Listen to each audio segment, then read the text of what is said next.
apa sih latar belakang berdirinya Kampung Dongeng itu? Jadi kalau Kampung Dongeng itu sebuah komunitas yang sudah ada di 60 kota di Indonesia. Nah, di pusat sendiri kan di Tangerang Selatan diciptakan atau didirikan oleh Kawam Prakoso. Nah, baru kemudian di tahun 2018 itu mendirikan di Kota Semarang. 2018 gitu. Terus untuk sejarah berdirinya itu gimana Bu?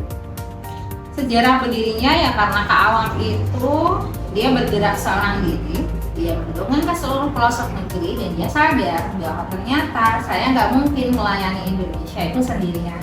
Jadi dia butuh teman, maka dibentuklah titik-titik kampung dongeng kita menyebutnya. Supaya apa? Supaya dongeng itu kembali dirasakan oleh anak-anak di Indonesia gitu. Apanya itu. Nah, tahun 2018 itu waktu itu Kampung Dongeng Pusat kerjasama sama PT Valensa atau Tes History. Jadi dia mendongeng ke sekolah-sekolah yang ada di kota yang sudah ditunjuk. Jadi itu serentak seluruh Indonesia. Nah, salah satunya di Kota Semarang. Waktu itu di proyek pertama kita dapat 25 sekolah yang harus kita kunjungi bersama dengan PT Valensa. Nah, setelah acara itu kelar, kemudian dibangunlah satu titik kampung dongeng namanya Kampung Dongeng Semarang. Itu ada tempat operasionalnya nggak Bu kalau yang di Semarang? Kalau yang di Semarang sebenarnya nggak ada sih karena itu komunitas. Tapi kalau sekarang itu ada di salah satu rumah relawan kami di Sedang Mulyo, di rumahnya Kak Eka. Tapi itu rumah, cuma memang kita atas namakan sebagai base camp. Tapi kalau base camp sendiri yang atas nama base camp. Alasan diberi nama Kampung Dongeng? Itu memang udah dari pusat sih, jadi di Indonesia begitu. Nama Kampung Dongeng itu di seluruh teman-teman di Indonesia komunitas namanya sama, Kampung Dongeng. Ya, harapannya dengan adanya itu tuh kita yang pertama tidak bermanfaat untuk orang banyak, tapi bermanfaat untuk kampung di sekitar kita.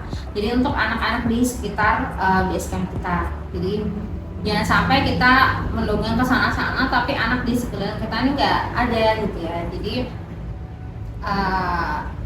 harapannya. Terus ini ada tujuan awal berdirinya itu bagaimana? Tujuan awal berdirinya supaya anak-anak Indonesia itu dapat fasilitas untuk mendengarkan dongeng. Orang-orang yang suka mendongeng, suka anak kecil jadi punya wadah gitu ya. Karena kan selama ini dongeng itu mungkin orang-orang nggak kayak zaman dulu ya, orang tua punya waktu untuk mendongeng. Harapannya dari komunitas ini anak-anak jadi punya wadah untuk bermain, berimajinasi gitu. Kan dongeng manfaatnya banyak sekali. Untuk kegiatannya Bu, apa saja?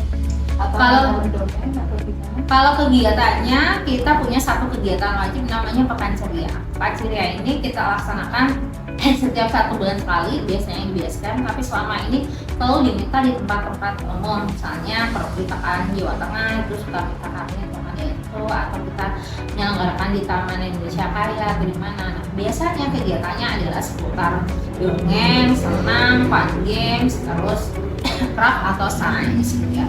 Kemudian selain punya program Pekan Ceria, kita punya namanya program Kampung Dongeng Keliling Desa.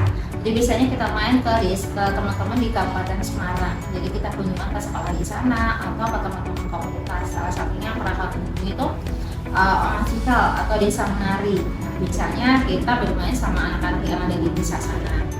Kita juga punya program namanya Dolan Bareng.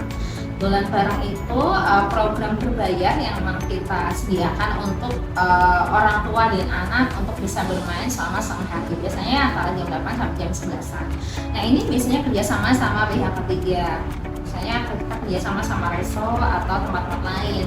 Ini bisa dicek ya di Instagram kami itu ada kegiatan-kegiatan Dolan Bareng. Misalnya bikin pizza atau apain gitu ya. Itu kegiatan ada yang rutin dalam artian seminggu sekali di weekend gitu enggak Bu? 1 bulan sekali yang rutin. Oh, Yang pasti itu 1 bulan sekali itu Pekan Ceria. Kemudian kalau Dolan Bareng biasanya per 2 atau 3 bulan. Selanjutnya dia perayaan-perayaan khusus, misalnya Hari Dunia Nasional di bulan November ini kita punya 2 kali kegiatan, tanggal 24 sama tanggal 30 November itu perayaan Hari Dunia Nasional. Terus selebihnya ya kalau harian-harian itu tergantung teman-teman dapat undangan untuk mengisi kegiatan.